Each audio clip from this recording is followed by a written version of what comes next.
নমস্কার বন্ধুরা, একটা নতুন ভিডিওতে সকলকে স্বাগত জানাই। তো চলো, সকালের সব বাসি কাজকর্ম সব হয়ে গেছে। এরপর আমি কিচেনে চলে এসেছি। কিচেনে লাঞ্চের জন্য বানাবো ডিমের তরকারি।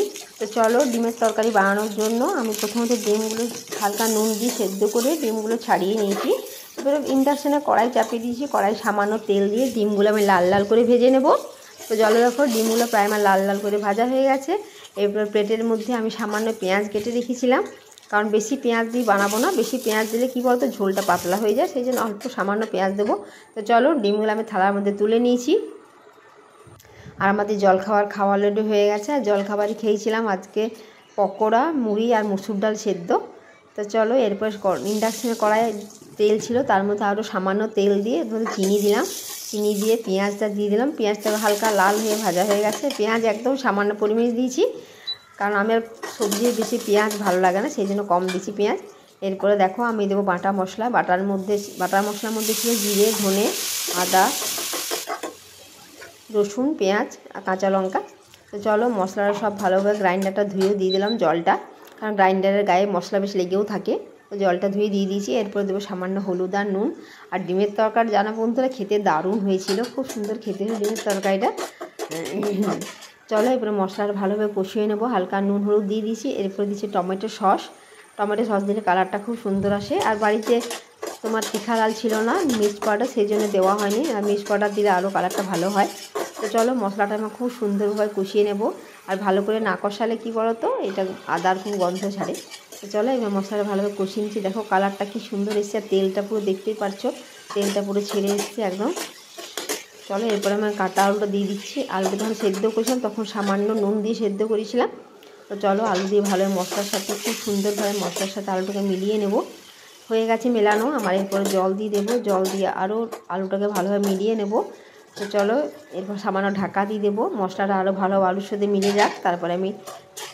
এরপর আমি জল দিয়ে ডিমগুলোর মধ্যে ছেড়ে দেবো। চলো, ডিমগুলো দিয়ে দিয়েছি। এরপরে দেবো জল, সামান্য হালকা পাতলা পাতলা বানাবো, কারণ ডাল বানাইনি, একটু ঝোল ঝোল রাখবো। তো চলো, জলটা আমি দিয়ে দিচ্ছি। দেখো কালারটা তুমি দেখতেই পারছো, সাইড দিয়ে কী সুন্দর তেল ছেড়ে এসছে। তো চলো, ডিমের তরকারি আমার ফুটে এসছে, প্রায় ডিমের তরকারি রেডি হয়ে গেছে। দেখো সামান্য পাতলা পাতলা বানিয়েছি।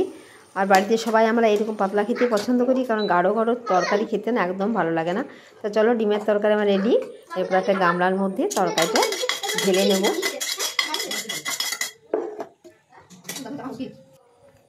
দেখো ডিমের তরকারি আমার রেডি, কি সুন্দর হয়েছে। এরপরে বানাচ্ছি আমি আলুর চপ, একদম নিরামিষ আলুর চপ বানাবো। তো চপের রেসিপিটা আশা করি তোমাদের খুব সুন্দর লাগবে। আলুর চপ বানার জন্য আমি প্রথমে আলুগুলো সামান্য নুন দিয়ে সেদ্ধ করে রেখেছিলাম। সেদ্ধ করে খোসাগুলো ছাড়িয়ে নিয়েছি। এরপরে সামান্য আদা আর কাঁচা লঙ্কা, একদম নিরামিষ চপ, এর মধ্যে আমি পেঁয়াজ রসুন কিচ্ছু দেবো না। আর বন্ধুরা, তোমরাও যদি বানাও না, ঠিক এরকমভাবে বানাবে, একদম নিরামিষ বানাবে, খালি আদা আর কাঁচা লঙ্কা দেবে, আর কিচ্ছু দেবে না। তো চলো, আমি এর মধ্যে তেলের মধ্যে আদা আর কাঁচা লঙ্কা বাটা দিয়ে দিলাম, দিয়ে মশলাটা কষিয়ে নিয়েছি। তো মশলাটা একটু হালকা শুকনো শুকনো হয়ে গেছে, তার কোনো অসুবিধা নেই। তো চলো, আমি আলুটার মধ্যে দিয়ে মশলাটা দিয়ে তার মধ্যে মিলিয়ে নিলাম। আর মশলা কষার সময় মধ্যে নুন হলুদ সব দিয়েছিলাম। তো চলো, দেখো আলুটা প্রায় কষা হয়ে গেছে। এরপরে থালার মধ্যে ঢেলে নেব। তো চলো, থালার মধ্যে ঢেলে নিয়েছি। এরপর আলুটা দেখো আমার কষা হয়ে গেছে, কী সুন্দর হয়েছে কালারটা। এরপর আমি ইন্ডাকশানে কড়াই চাপিয়ে দিয়েছি। এরপরে পাটির মধ্যে বেসন নিয়েছি, সামান্য নুন দু বেসনে।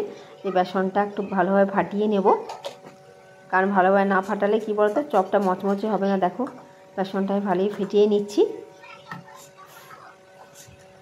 আর এরকম চপ খেতে তোমার দারুণ লাগে। আর বাড়িতে আমরা সকলেই খুব চপ পছন্দ করি। আর প্রতিদিন দোকানে চপ কী বলো তো, বাসি তেলে চপ ভাজে না, খেতেও ভালো লাগে না। তো চলো, এরপরে চপের মশলার আলুটা ভালোভাবে মেখে নিচ্ছি। আর এটা ভালোভাবে একদম নরম করে মাখবো না, কারণ তোমাদেরকে দেখালাম হাতে করে, একটু গোটা গোটা থাকবে, তাহলে কি বলতো খেতে খুব সুন্দর লাগে। আর পুরো পেস্ট করলে খেতে ভালো লাগে না। তো চলো, এরপর আমি ইন্ডাকশানে ভালোভাবে ধুয়ে নিয়েছি, ইন্ডাকশানে তেলও দিয়ে দিয়েছি। তো চলো, সামান্য দিয়ে দেখলাম তেলটা গরম হয়েছে। হ্যাঁ চলো, তেল গরম হয়ে গেছে। এরপর আমি চপগুলো এক এক করে ভেজে নেব। দেখো হাতের মধ্যে আমি চপটা গড়ে নিলাম, তারপর তেলের মধ্যে ছেড়ে দিচ্ছি। এইভাবে সব চপগুলো তেলের মধ্যে ছেড়ে দেব।